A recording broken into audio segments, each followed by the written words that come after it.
Sugar is a Poisson ಮತ್ತು ಸಕ್ಕರೆ ಒಳ್ಳೆಯದಲ್ಲ, ಈ ರೀತಿ ತುಂಬ ಜನ ಹೇಳೋದನ್ನ ನೀವು ಕೇಳಿರ್ತೀರ. ಇದು ನಿಜಾನ? Let's see. ಸಕ್ಕರೆ ಆಸ್ ಇಟ್ ಈಸ್ ಒಳ್ಳೆಯದು ಕೆಟ್ಟದ್ದು ಅಂತ ನಾವು ಹೇಳೋಕ್ಕಾಗಲ್ಲ. ಆದರೆ ನಾವು ಅದನ್ನು ಎಷ್ಟು ಪ್ರಮಾಣದಲ್ಲಿ ಸೇವಿಸ್ತೀವಿ ಅನ್ನೋದ್ರ ಮೇಲೆ ಅದರ ಬೆನಿಫಿಟ್ಸ್ ಮತ್ತು ರಿಸ್ಕ್ ಡಿಪೆಂಡ್ ಆಗಿರುತ್ತೆ. ನಾವು ದಿನನಿತ್ಯ ಹೆಚ್ಚು ಆ್ಯಡೆಡ್ ಶುಗರ್ನ ನಾವೇನು ದೇಹಕ್ಕೆ ಸೇರಿಸ್ತೀವಿ ಅದು ನಮ್ಮ ದೇಹಕ್ಕೆ ಸಮಸ್ಯೆನ ಮಾಡುತ್ತೆ.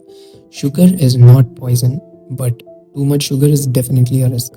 ವಿಶ್ವ ಆರೋಗ್ಯ ಸಂಸ್ಥೆಯ ಪ್ರಕಾರ ದಿನಕ್ಕೆ ಈ ಆ್ಯಡೆಡ್ ಶುಗರ್ ನಮ್ಮ ಒಟ್ಟು ಕ್ಯಾಲರಿನ 10%ಗಿಂತ ಕಡಿಮೆ ಇಟ್ಕೊಳ್ಬೇಕು ನಮ್ಮ ಒಟ್ಟು ಕ್ಯಾಲರಿಯಲ್ಲಿ. ಇದೇನಾದರೂ ಇನ್ನು 5%ಗಿಂತ ಕಡಿಮೆ ಇದ್ದರೆ, ಅಂದರೆ ಸುಮಾರು 25 ಗ್ರಾಮ್ ಒಳಗಡೆನೆ ನಾವು ದಿನಕ್ಕೆ ಶುಗರ್ನ ಕನ್ಸ್ಯೂಮ್ ಮಾಡಿದ್ರೆ ಇದು ಒಳ್ಳೆಯದು. ಅಮೆರಿಕನ್ ಹಾರ್ಟ್ ಅಸೋಸಿಯೇಷನ್ ಪ್ರಕಾರ 25 ಗ್ರಾಮ್ ಪರ್ ಡೇ ಅಷ್ಟು ಮಹಿಳೆ, ಹಾಗೆಯೇ ಪುರುಷರು 36 ಗ್ರಾಮ್ ಪರ್ ಡೇ ಅಷ್ಟು ಶುಗರ್ನ ಕನ್ಸ್ಯೂಮ್ ಮಾಡ್ಬೋದು. ಇದ್ರ ಒಳಗಡೆನೆ ಇಟ್ಕೊಳ್ಬೇಕಾಗುತ್ತೆ ನಿಮ್ಮ ಆ್ಯಡೆಡ್ ಶುಗರ್ ಕನ್ಸಂಪ್ಷನ್ನ.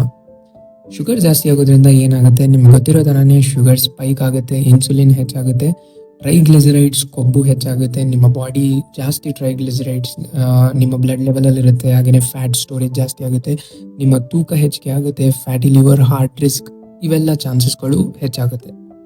ಹಾಗಾದರೆ ಏನು ಮಾಡಬೇಕು? ಸಿಂಪಲ್.